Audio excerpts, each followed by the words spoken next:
Hey, welcome to the video. We're going to be talking about how do you keep going when it feels so tough because you're impatient to get to that goal and it's taking far too long. But then also, how do you find meaning and self-acceptance and gratefulness as you're in that process, even though you're not there yet? And this is so important because number one, if we're not able to tough out those negative emotions that tell us like it's too hard, it's too far away, you're not going to be able to make it, you're not good enough, you're going to fail, what's the point, just eat cake, then we're never going to get to that goal.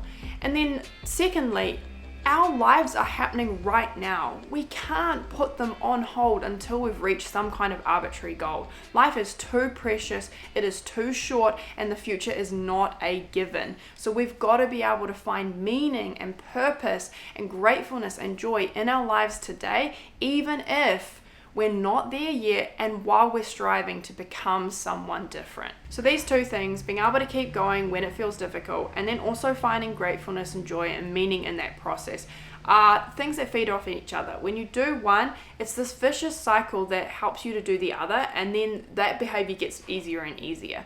But that first one about being able to actually stick it out and stay patient and keep the course, one of the things that I found super helpful is to realize that I am not a slave to my emotions and that I'm distinct from them.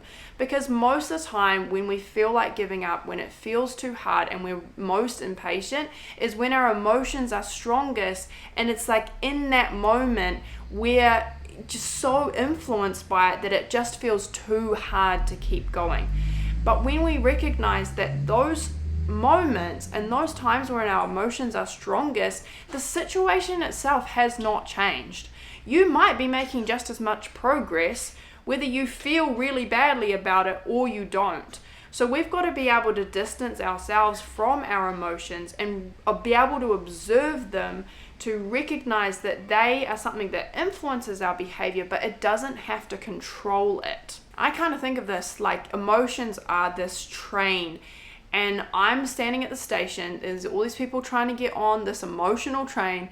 The conductor is standing there. He's pulling on his horn. It's like, toot, toot, all aboard this emotional train. And everything's trying to get me to hop on. But I'm not the train.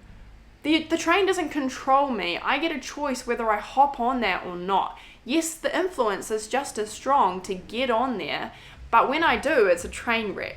And there's been so many moments where I've had overwhelming emotion where I felt like I couldn't cope.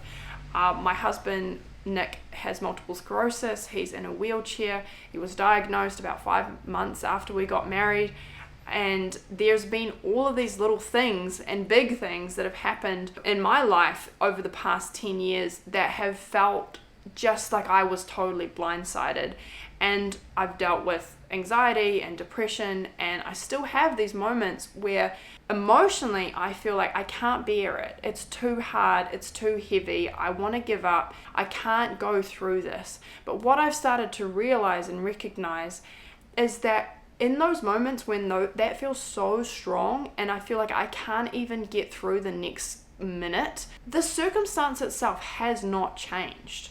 The way I feel about the circumstances is 100%, 100 million times worse, but the circumstance itself is not changing based on how I feel about it. So I get to act out of something that is less fickle than just how I feel about something in any given moment, because most of the time I'm actually coping, even though the circumstance is just as bad as when I feel most horribly crap about it. So we want to observe emotions but not over-identify with them, and choose to act out of something stronger and deeper and less fickle than just what they are telling us in that moment. And that thing can be an identity-based behavior. Identity is the thing that most affects our decision making and how all of our behavior our outworks from, and we get to decide what kind of behavior traits are going to help us get to that goal that we have. And when it comes to losing weight, one of those is patience, another one is perseverance. So we get to decide, and you can do this right now, you can put it in the comments, I am a patient person, I am a persevering person, because I'm going to choose to act out of that identity rather than just what my emotions are telling me in any given moment. And the thing is, if you develop perseverance and patience, then you cannot help but succeed. Those are the hallmarks of a successful person. That person that you want to become is going to have to develop those traits. So in every single day, you get to choose whether you act out of them or not. And most of the time, it's a choice between emotions or being able to act out of identity. You get to decide on those things in any given moment. It doesn't make it easy. It doesn't mean that it's going to be less difficult to eat cake when you feel crap about yourself.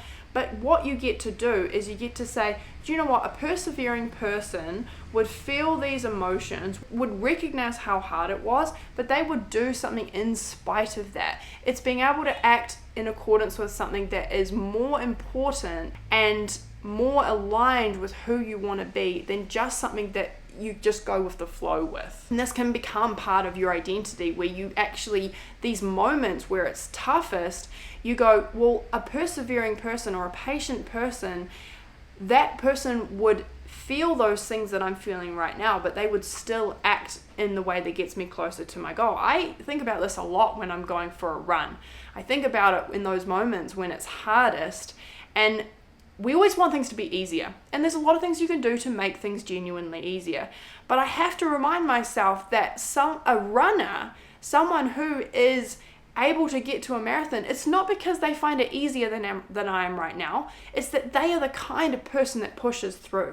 So I have to get into that zone where I'm telling myself, you know what? This is an opportunity for me to practice the kind of character traits that I'm going to need to become the kind of person that I want to. This is not a negative thing, it's opportunity to practice. And those character traits, those ones that you value that are going to help you get to the goal, that is what you choose to do and identify with, even when your emotions are telling you otherwise. You're not going to do this all the time, like, let's be honest, but it's helpful to think about it this way. On a very practical level, if you want to have more patience and be able to get to your goal, then you want to be able to create action goals that are short term rather than outcome goals that are just too far away. An outcome goal is weight loss. Weight loss is a result. It's a latent measure of a ton of tiny little actions. So rather than having some kind of outcome goal like lose 20 pounds for my wedding or get in shape before my vacation, you need to have action goals that are going to make it more likely for you to hit that outcome goal. But when it comes to weight loss, what we tend to do is we go, well, how much weight will I have had to lose every single week for me to get to that goal? And then the week that you don't, or the day that you don't, and you are frustrated about how long it's going to take, then we start to give up. Instead, we've got to look at what's the training plan that's going to lead to that 20-pound loss. And that is those daily actions. It's things like eating 2 pounds of vegetables a day, eating a 50-50 plate, eating most of your foods under 700 calories per pound, which is whole plant foods like potatoes, rice, beans, vegetables, fruits.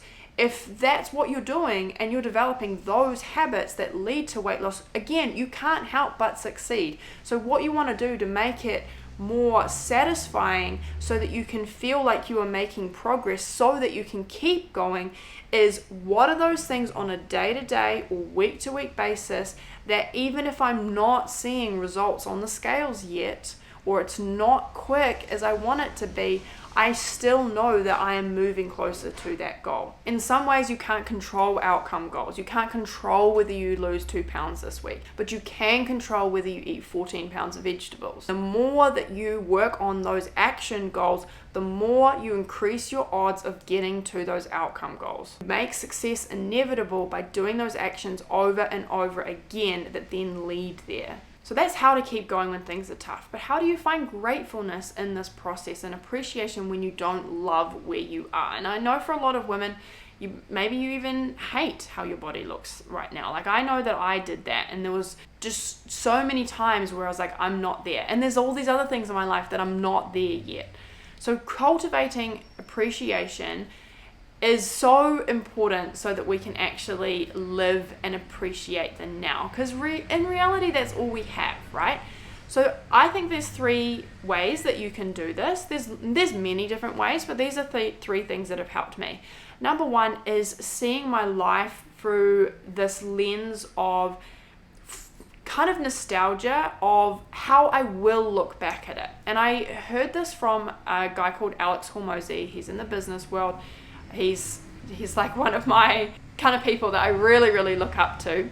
And he really struggled to develop gratefulness and feel grateful for his life, even though there was lots of things that he had. And I mean, I'm the same. I do struggle to feel a sense of gratefulness because I'm always thinking about the next goal and the next thing that I want to achieve. Typical 3. All right, but we all struggle with this. So what he realized is that when he would look back on moments in the past, even if it was hard and he was working towards something but he hadn't got it yet, he would still feel like, oh, that was like such a good time. Like, that was so beautiful. Like, I really liked that. And we're all the same. I saw a picture. It was a video of my daughter Morgan the other day, and my sisters have ponies. She was sitting on the horse, or pony, whatever. And she was talking in this like such a sweet baby little voice and patting the horse. And I just thought I would do anything to go back and relive that moment. That is so precious. And the thing is, there were so many things in my life at that point, like weight loss being one of them, that I wasn't there. But I don't remember that. I just remember how beautiful that moment was when I look back on it. And one of the things, like, it's such a small thing, but people used to always ask me in videos why there was paint on my floors or why my floors looked so dirty, because we were mid-renovations. And now that my floors are beautiful and sanded back, I think back to those days where we would go around the whole house on skateboards and bikes and not care about it, and some of the things that were happening at that time, and just think about how beautiful those times were. And in some ways I would do, again, anything to go back. Even in that moment, all I wanted was for my floors to be done. Not all I wanted, but it was one of the things I wanted. So what we can do is start to look at our lives through this lens of realizing that when we're older, we're going to look back and we're going to want to be there. So when you're 80 years old and you're looking back, you're not going to be worried that you hadn't lost the weight in that memory, or that you didn't have abs. You're going to be focused on things that are more important than that, and you're going to be able to appreciate that in that process, like, you did get there eventually. You did get to that goal, but you will appreciate and look back on things that were beautiful and valuable, even if you weren't there yet. And you will see that as just part of the journey. So you can start doing this, and I've started doing this right now, and almost saying to myself, like, how I would feel about this moment if I was looking back on it. Oh, isn't it cute that we live in this little house that we renovated together? Like, isn't it fun that my daughters like hold my hand all the time and they never go to sleep? And isn't it cool that like I'm in this process of going to the gym again, and I'm getting stronger, and I'm nowhere near I want to be, but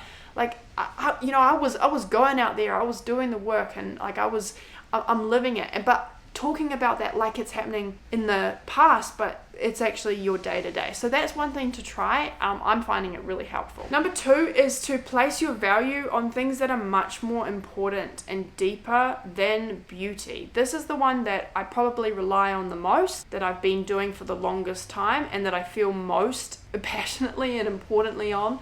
And that is the fact that, like, if we're really honest, like, yes, there's health reasons. There's so many reasons to want to get to a healthy, lean weight and maintain that. I appreciate the benefit that is to my body. I have so much more energy. I can play with my kids. I can feel like I can be myself and be a mother. I have like more confidence. But a lot of my desire to lose weight, and for most of us, is to do with wanting to look better. That's fine. There's nothing wrong with that. But in those moments where we feel like self-loathing or that we're not there yet and that we'll only be happy when we are and that we can't appreciate the moment because we look or we feel like we look crap, in those moments we have to be able to remind ourselves, or I would encourage you, or what I do is to remind myself that my standard of contribution and my standard of value is not dependent on beauty. I think that we've been sold a lie as women. I know there's probably men watching this too, but most of you here are women. I think we've been sold that our main commodity in life is beauty. You see this in Hollywood, the fact that women actresses have this very, very short shelf life, and once they're no longer young or as beautiful, they don't get cast as many roles.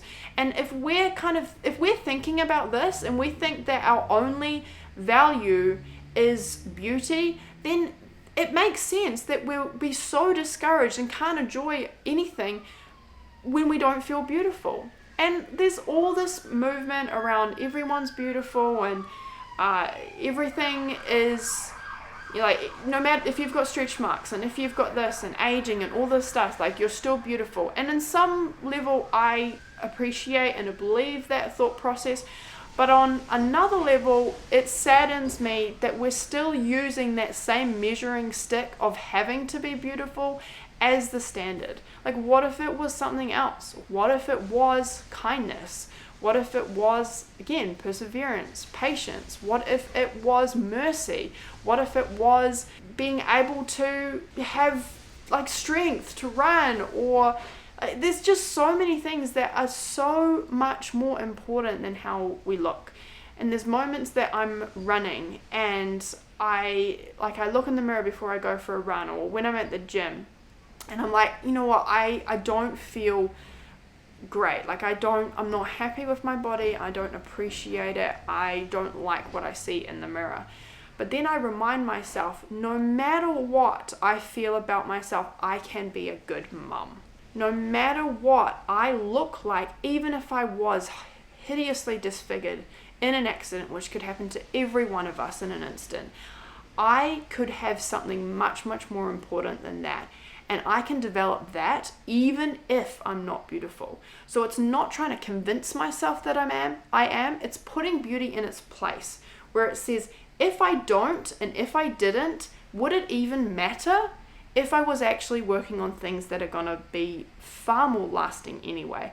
And just to highlight this is, I think about the cast of Friends, and I'm late to the party, but I recently watched it, and I've not watched the Friends reunion, but I know what those actors look like now, and the difference between, like, young, very, very young Monica and Phoebe and Rachel, and how they looked in those episodes versus how they look now in your 20s versus in your 50s and 60s is worlds apart. And if we look at that and we're struggling and we're trying and we're striving and we think we'll only be happy when we achieve kind of that level of beauty or thinness or any of those things, on some level we're just fighting for something that is so fleeting anyway. And I want to be able to put value onto something that's so much more lasting. Because no matter what I do, no matter how much I try and, like, make myself look better, I'm still aging. I'm still getting grey hair and wrinkles, and that's a process I have no control over. But I do have control over things that I develop that have got nothing to do with beauty. So those moments where I'm at the gym and I'm running and I don't feel good about who I am or how I look, I get to say to myself, I'm going to be persevering. I'm going to give it my all. I'm going to work on something that's got nothing to do with how I look right now. Beauty cannot be our only commodity as women. So in those moments where you feel unvaluable or unworthy because you don't feel beautiful, I wouldn't try and convince yourself that you are. If it was me, like, I don't. I just focus on something that you can control that is much more important, anyway. And number 3 is creating meaning in your life that isn't dependent on a future goal. So this idea comes from Brené Brown's book, which is The Gift of Imperfection. And she talks about having a meaning list rather than a dream list. A dream list is things that you want to achieve. It might be financially, it might be like one day I'm going to live in this dream house. I know a lot of people have a dream car. Like, cars mean nothing to me. I really don't care. I'll probably drive a beat up car for the rest of my life. We even bought our car with the ding in the back because it was cheaper. Anyway, a dream list is all these things that you want to do. It's normally going to require more time, more money, more effort, more work, and you have to get there to start being happy. But what we can do instead is that we can create a meaning list, which means that you get to decide what are the things that I can do today in my life that are going to give me meaning, even if I don't reach those things. It's essentially, it's not putting your happiness or your meaning in life in something that is in the future. Like, again, future's not given. Like, we could all die tomorrow, be either horribly disfigured or die in a car crash. Like, it's horrible to say, but that's the reality. Like, that's how short and fragile life is. So creating meaning in your day-to-day means that you can have more appreciation for the process even when you're not there yet. Because in some ways this is a bit of a dance, right? We've got to appreciate, enjoy, and have patience and not hate ourselves while we're trying to change who we are and grow. That is a bit of a dance. So some of the things that I have on my kind of meaning list is, like, I want to exercise. Like, that helps me to have meaning. It helps me to feel good about myself and my body. Like, it's a good thing for me to do. I want to spend time with my kids. I want to have time without my phone. Like, that's something I'm really struggling with right now.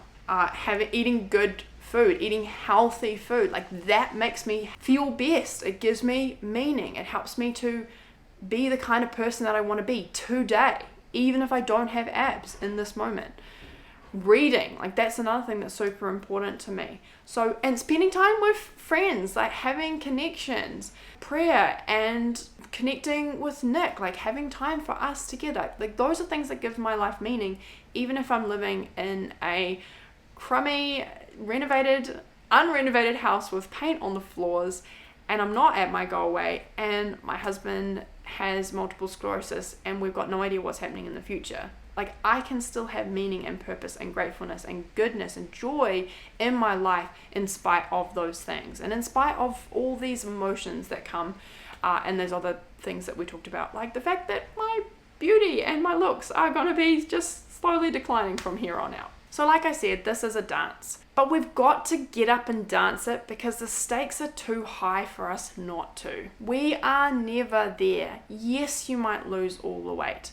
I believe that you can 100% when you have those tools, but there's always going to be something else. There's always going to be some sense of not being there, not being at that next marker, that next goalpost. Like, that goalpost is always shifting. So no matter where you are, like, we've got to be able to do this so that we don't look back on our lives and regret that we couldn't find joy and appreciation.